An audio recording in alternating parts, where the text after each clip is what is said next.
Basil II is generally considered to be one of the best Eastern Roman emperors. But how powerful was his empire really?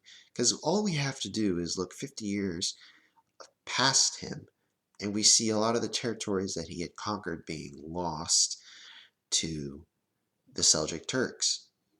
So in this video, I'm going to discuss my view on how powerful, how strong was Basil II's empire. The Byzantine Empire was mainly focused on being defensive compared to the era under Justinian, or the era that would begin in the mid-10th century.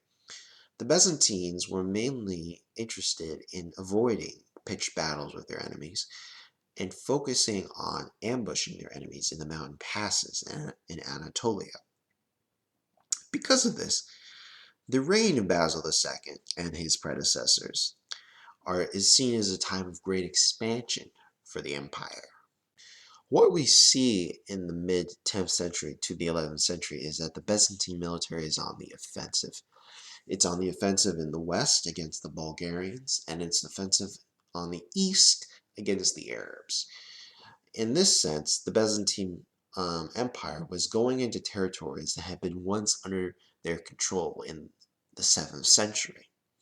This was a time of great expansion for the empire, and it would lay the foundations for the phase of Byzantine history from the mid-10th century to the mid-11th century, of a time where the empire seemed to be a hegemonic power in the region. When Basil II's reign ended in 1025 AD, his empire stretched from southern Italy all the way to Armenia. But the question really is how united and strong was his empire, say, compared to that of Justinian? Well, his empire in 1025 AD was more culturally unified than it had been under Justinian, whose territories were much larger but less unified and more likely to rebel. However, it seems strange, though, that even with this great success, within 50 years, the empire would come close to collapsing. So in a sense, the empire wasn't as strong as it would seem on the surface.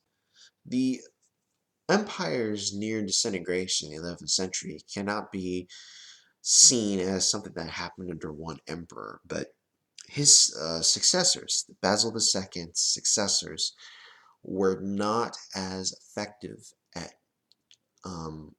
conquering new territory. They were somewhat effective in maintaining the empire and adding some territories on the edges of the empire, but there wasn't any great conquests anymore. And indeed, there would be rebellions on in many territories, and the empire always seemed to be at a razor's edge when it came to stability. The Byzantine state was organized around defensive actions. This is very different from the Roman Empire in the classical era, which was able to go through offensive actions. So from the mid-7th century to the mid-10th century, the Byzantine state was about defending its borders. With the soldier emperors in the mid-10th century, they changed the alignment of the state towards going into conquering territory. Because of this, the state had changed. The elements of what kept the state going had been changed by these actions. So with these emperors having conquered this territory, the empire was changing its mindset towards offensive actions. So what happens after Basil II? Well, the empire wasn't completely run by incompetence. there were some territorial gains, say in Sicily and in the east, in Syria and Armenia, but the empire still was on a very shaky foundation.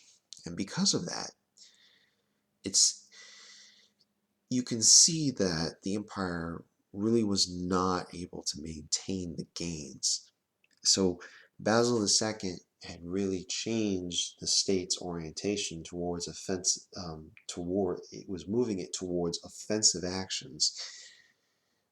His successors were unable to build a new apparatus in the state to allow for those gains to be maintained and to be expanded upon.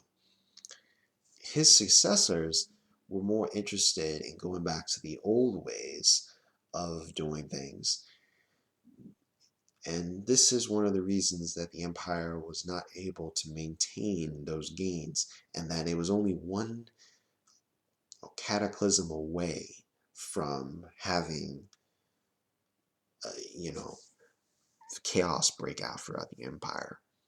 So that's just my view on Basil II's empire. I believe that the empire was strong and culturally more unified than that of Justinian, but his successors were unable to create a new infrastructure in order to maintain those conquests in the west and in the east.